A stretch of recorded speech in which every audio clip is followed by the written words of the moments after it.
Yesterday was so remarkable for us.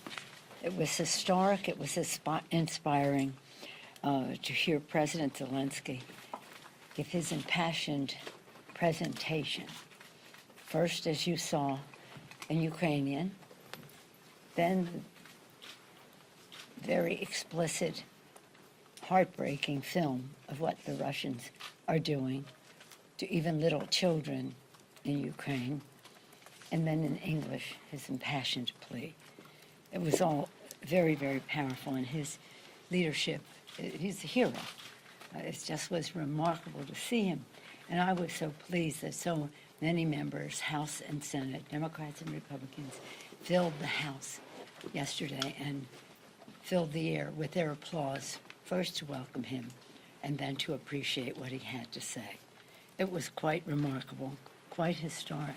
It was an honor to be there to see him. But the purpose of the visit was tragic and heartbreaking. Later that morning, I had a meeting with the G7 heads of parliament.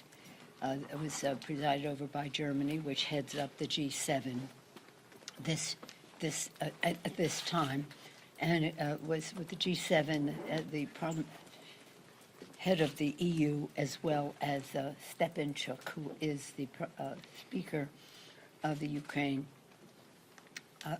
Parliament. Again, it too, with emotion to hear the stories of what is happening there. We put forth a proclamation, which you all should have received yesterday, talking about humanitarian, economic, military assistance in great detail. But it also says that we have to continue to isolate Russia in the global economy and society, as well as address the disinformation that Russia is putting out. Again, yesterday, 2 days ago, we went to the White House and the president signed the omnibus bill, and that was quite remarkable for us because here we've been talking about bills that are $1.7 trillion over 10 years. This bill, the $1.5 trillion omnibus bill, passed in a very strong bipartisan way to meet the needs of the American people and to protect them, had very strong bipartisan support. It was signed by the president. We were very pleased that same day Shalonda Young was confirmed as the director of OMB with her history in the Congress. That's just a personal aside. In that omnibus bill, we are defending democracy in the Ukraine, $13.6 billion in emergency funding for security and humanitarian needs, making a difference for America's families, lowering the cost for education with bigger Pell Grants, and establishing the president's ARPA-H, something very exciting. It's an initiative to defeat cancer and other diseases, unlocking billions more in federal dollars under the bipartisan infrastructure bill. That bill was very important, but it needed an appropriation to free up billions and billions of dollars that were in it, and now that is done. And historic bipartisan legislation reauthorizing the Violence Against Women Act, establishing a new, again, in addition to that, establishing new cyber provisions against Russia. The bill goes on and on. It's $1.5 trillion. This victory in that bill, this victory for the American people, builds on Democrats' actions to lower costs for families. Congress and the presidents have been hard at work to create jobs. How about this president? 6.6 million new jobs were created last year. Grow the economy, fastest rate of growth in 40 years last year. Lowest unemployment last year saw the biggest one-year drop in unemployment in history, and today unemployment claims were the lowest in 50 years. Supporting small business last year, a record 5.4 million small businesses were created, 1 million more than the year before, and lower prices for Americans through strong action in the Congress. But we need to do so much more. The kitchen table concerns of America's working families are tangible, they are ongoing. and we need to address them. Over the kitchen table, people have to decide, are they going to pay for food, for rent, for education, for credit card bills, whatever their needs are, the same needs that keep them up at night, the decision as to what to pay for.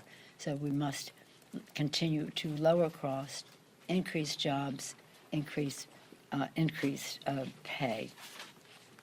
Let me see what else was going to tell you? But, in that regard, we have to address the Putin price hike, gas hike. It has, since he started amassing troops earlier this year, the price at the pump has gone up 75 cents. We're doing everything we can to minimize the Putin price hike at home. The White House announced the release of 90 million barrels from the Strategic Petroleum Reserve. We call on industry to boost production and stop hoarding profits. Oil prices are down. But the price of when the price of oil goes up, the price of gasoline goes up. When the price of oil goes down, the price of gasoline does not necessarily go down. This is not right. It's not fair. And again, we want to say, there are 6,000 permits out there where people could drill, where industry can drill, so they don't need to be upending our initiatives to save the planet from the climate crisis. If they want to drill, they have places to drill. Use it or lose it. Let somebody else drill there. We had passed a bill last week on banning Russian oil. That's still a work in progress because in the meantime, as we were discussing that, the president issued an executive order. So the question is what needs to be done in addition to that. As I mentioned at the start, and as you well know, today is St. Patrick's Day. Last night I had the privilege of sitting with the Taoiseach at a dinner, at the Friends of Ireland dinner, at which I was had the honor of giving him an award, an International Leadership Award, on behalf of the Friends of Ireland and on behalf of our members of Congress. Right before I was supposed to give him the award, the Taoiseach left the table, and then I was told that the ambassador would be accepting the award on his behalf and giving his speech. So we're very, very sad that on St. Patrick's Day, the Taoiseach has this diagnosis, and also the luncheon that we would be having today, we won't be able to have the benefit of the honor of his presence. Just so you know, this is a lunch that was started by Tip O'Neill and Ronald Reagan when Tip was Speaker and Reagan was President. The first luncheon, this luncheon, didn't have the Taoiseach. It was just the Speaker and the President. That's what it'll be today, the Speaker and the President. We would rather, of course, have the Taoiseach. And subsequently, the Taoiseach, the Prime Minister of Ireland, was invited. The first luncheon, Tip O'Neill invited 16 members, 12 from Massachusetts. And it's grown since then. We'd have, well, perhaps you'll cover what we say in that meeting, but we'll have a wonderful turnout of members. I don't have Irish grandparents, but I do have Irish grandchildren, and I always brag about them, as you can imagine. I just wanted to say that in consultation with the Office of the Attending Physician, I will continue regular testing, following CDC guidelines.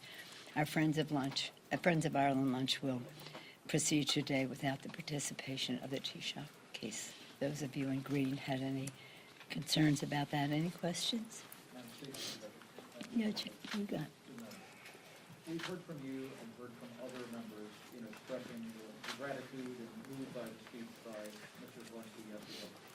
He asked, however, for some very specific things. No-fly zones.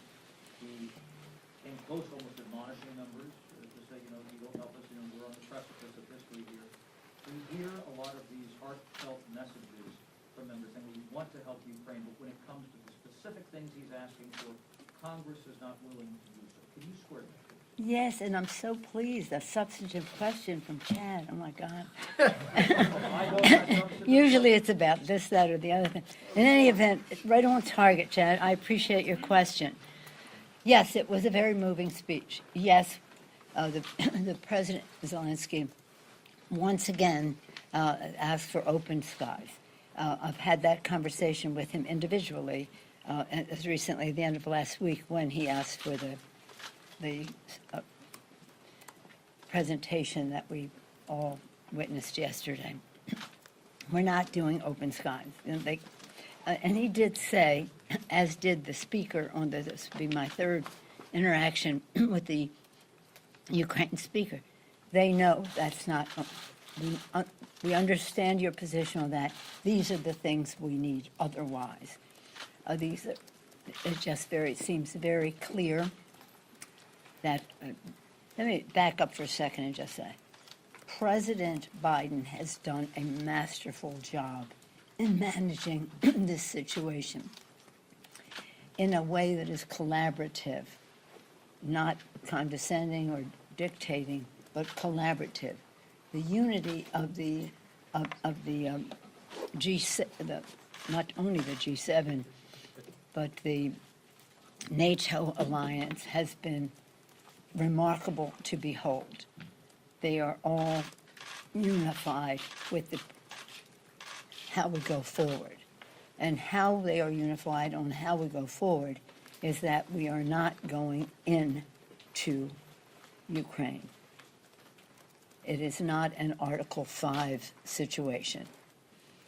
We are, however, prepared to supply Ukraine with very sophisticated equipment, some of which was alluded to yesterday, and some of which the president already announced. Was it 11:30 yesterday? A couple hours after President Zelensky's presentation. The leadership of some of the committees of jurisdiction, intelligence, armed services, foreign affairs, and appropriate subcommittees, and the leadership had a briefing later in the day on what some of the possibilities are, the upside, and the challenges that other requests make. Is it appropriate for them to ask for those things? Of course. Even if your side is so, even if the Congress is in a position that they're not willing to give him what he's asking for? Of course it's appropriate. The fact is what he wants is a result. He wants a result that says we have to, if you are not going to give us air cover with your own personnel, we need air cover or we need equipment to effect air cover so that we can take out whatever the Russians are putting forth. So I think I thought he was completely appropriate in saying this is the impact we need. If it's not going to be affected by what I'm asking for, then this is another way we can get that done, and that's what people are looking into. What you saw yesterday was history. Later at the lunch, just maybe you might want to watch, I'm going to be reading a poem written by Bono about Ukraine, which you might find interesting. Madam Speaker, Madam Madam Speaker. Yes, ma'am. Madam Speaker, Mhm. two quick I'll questions come on back to you. COVID. First, on the COVID funding. Yesterday, Chair Jeffries suggested that you have time until September to act on a No. relief package.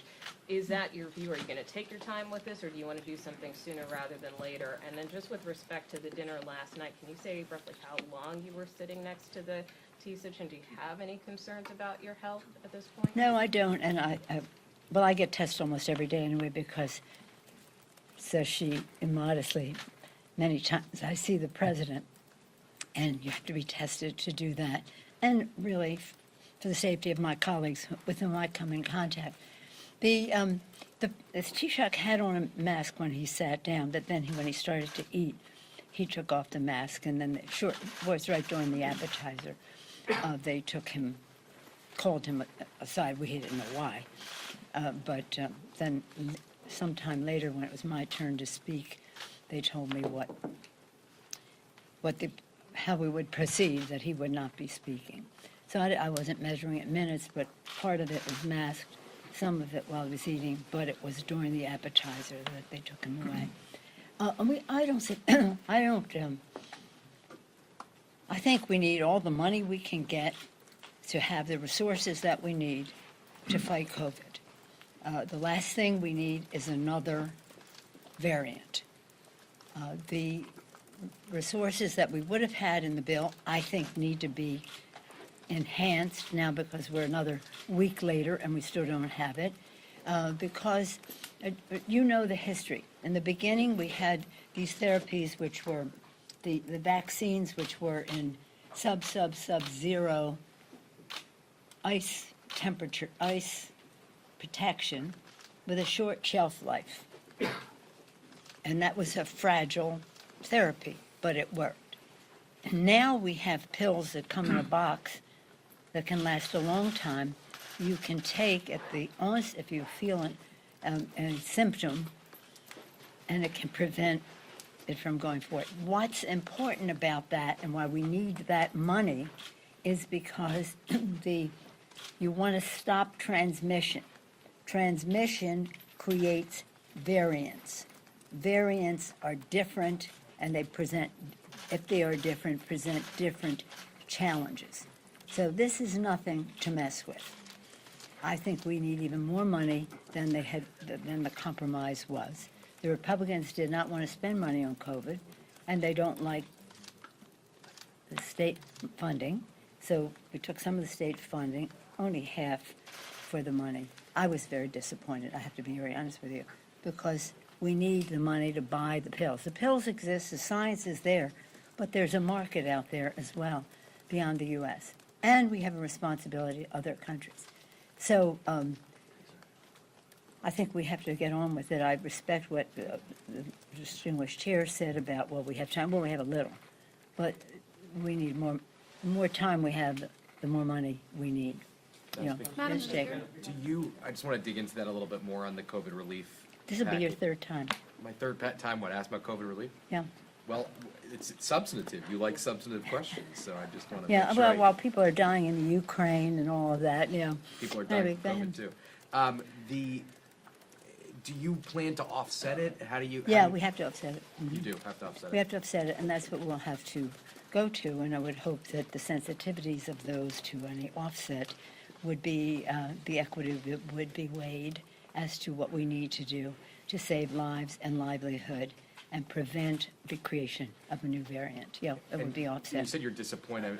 I mean, Yeah, what that is your we don't have message it right to- now, that we don't have it right now. We have everything else right now, that we don't have it right now. What is your message to those colleagues who nitpick kind of over that? I've communicated my message to them.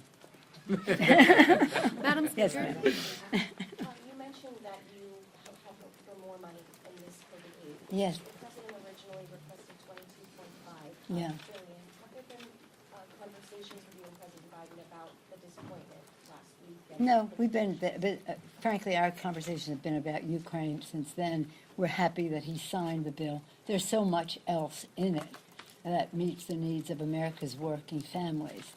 But I speak regularly with the president about one subject or another. So we know we have to do more. Now, what I've said to the administration is we can't ask for more. You must ask for more because you need more, and you can't expect money, this to turn around like that because the legislative process takes time. We want it to be bipartisan. We need it to be paid for, and so let's just go for a bigger chunk. I think they should be double what they asked for, because even with them, when they were asking for like 20 some, it was only going to get us to June. It was only going to get us to June, so we need more.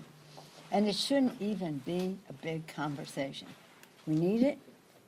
The science is there. The need is there. All we need is the money. And the money will be a great investment because it will keep us safe. It will help our economy turn back, our kids to be safely in school, our people safely at work, again, the therapies that are needed. It's, you know, look, just think of this.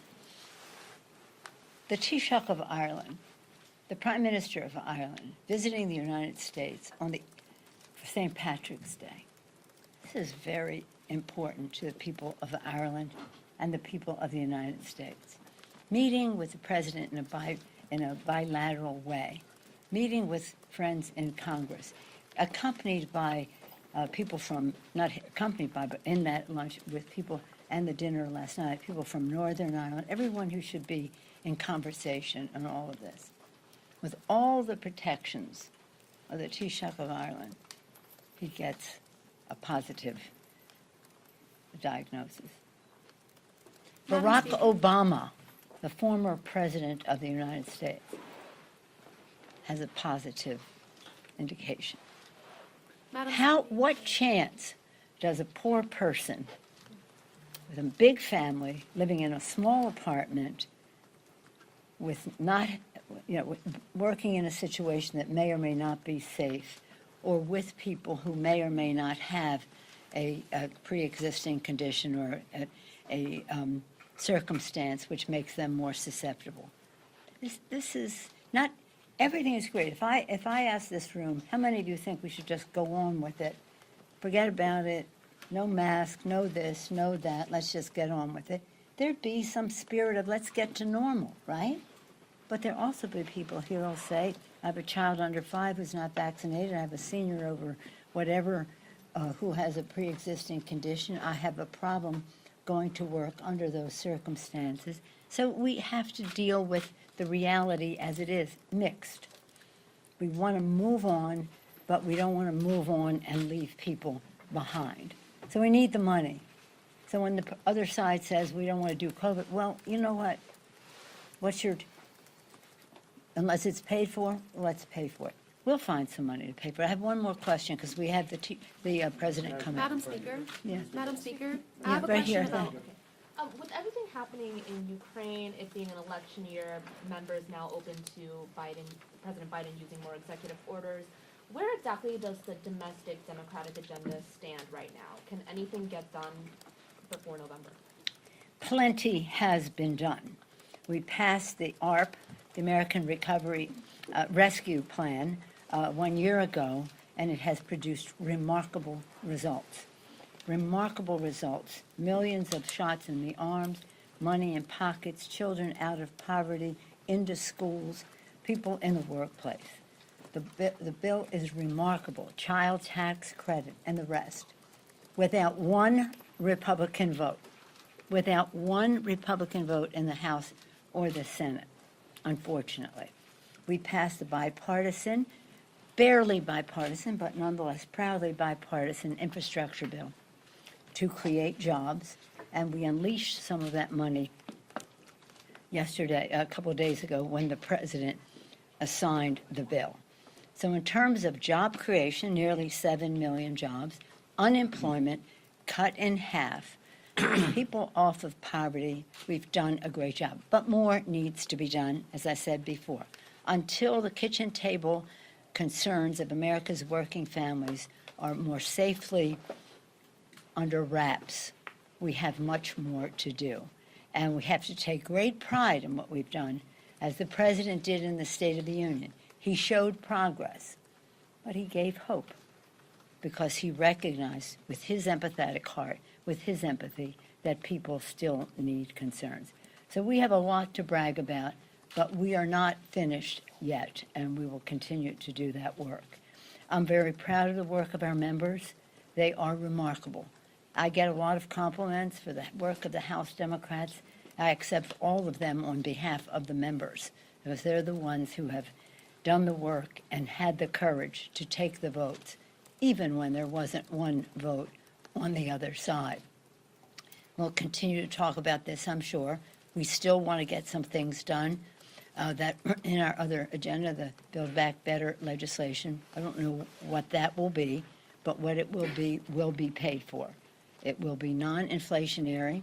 It will help reduce the national debt while it meets the needs of America's working families. Lowers cost for health care, lowers cost for child care, lowers cost for home health care. At the same time, enables children to go to school, universal pre-K, and again, goes a long way to save the planet for the children. We won't get everything in the bill just yet, maybe, but whatever we get will be important and it will be paid for. And I couldn't be prouder than the work. And again, I'll come back to praising our president. And I was in Munich, I think I told some of you, he was so acclaimed by all of the heads of state that were there, and defense ministers, foreign ministers, and all the rest, for how he was a unifying force. You heard me say, John F. Kennedy, don't ask not what your country can do for you. You all know that. The very next sentence I said to the president was about him. To citizens, people of the countries of the world, ask not what America can do for you, what we can do working together for the freedom of mankind. It's exactly what Joe Biden did, working together. Not condescendingly, but very respectfully. So I couldn't be prouder of him, and I look forward shortly to welcome him to the Capitol, where he will once again take pride in his Irish heritage. Again, we all take pride in the pride he takes, because the pride he takes in his heritage is the spark in him that enables him to take pride in your heritage. Thank you. Benjamin, did you pass that to exposure yesterday?